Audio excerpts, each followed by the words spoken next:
महाराष्ट्र विधिमंडळाच्या अर्थसंकल्पीय अधिवेशनाची सुरुवात झाली आहे। अधिवेशनाच्या पहिल्या दिवशी उपमुख्यमंत्री अजित पवार यांच्या आठवणींना मुख्यमंत्र्यांसह मंत्री आणि लोकप्रतिनिधींनी उजाळा दिला। मुख्यमंत्री देवेंद्र फडणवीस यांनी या संदर्भात शोक प्रस्ताव मांडला। Ajitdada Pawar was the best chief minister Maharashtra never had. एक जो चांगला मुख्यमंत्री महाराष्ट्राला मिळू शकला असता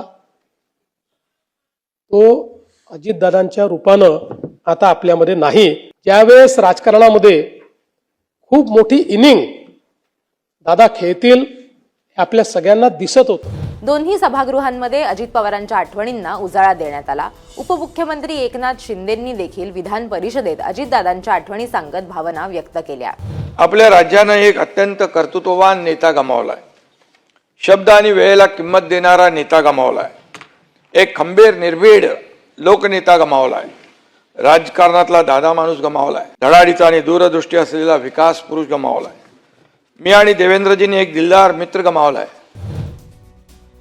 विधानसभेचे अध्यक्ष राहुल नार्वेकर यांनी अजित पवार यांच्या स्मृती कायम राहाव्यात यासाठी विधिमंडळाच्या आवारात त्यांच्या नावानं एक स्मृती स्थान उभारण्याचा मानस असल्याचं सांगितलं। शासनासमोर याबाबतचा प्रस्ताव मांडणार असल्याचं देखील त्यांनी सांगितलंय। पुढची बातमी आहे अर्थसंकल्पीय अधिवेशनातील राज्यपालांच्या अभिभाषणाची। राज्यपाल आचार्य देवव्रत यांनी देशाच्या जीडीपी मध्ये महाराष्ट्राचं योगदान 13.5% अधिक असल्याचं सांगितलं। तसंच देशातील थेट परदेशी गुंतवणुकीपैकी 39% गुंतवणूक महाराष्ट्रात झाली आहे असंही त्यांनी सांगितलं।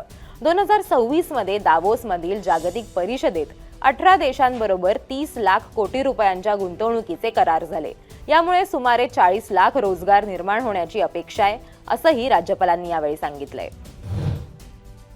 राज्य की अर्थव्यवस्था को 2047 तक $5 ट्रिलियन तक बढ़ावा देने के लिए विजन मैनेजमेंट यूनिट स्थापित किया है। मेरी सरकार ने वर्ष 2026 से 2030 तक की अवधि के लिए महाराष्ट्र उद्योग निवेश एवं सेवा नीति 2025 की घोषणा की है। इस नीति के माध्यम से 17,50,000 करोड़ रुपयों का निवेश आकर्षित करने और लगभग 50 लाख प्रत्यक्ष रोजगार निर्माण करने का लक्ष्य रखा है। पर्यावरण संरक्षण, शिक्षण, आरोग्य, कौशल्य विकास आणि महिला सक्षमीकरण यांना प्राधान्य देत आगामी अर्थसंकल्पातून महाराष्ट्र अधिक समृद्धीकडे जाईल असा विश्वास देखील राज्यपालांनी व्यक्त केला।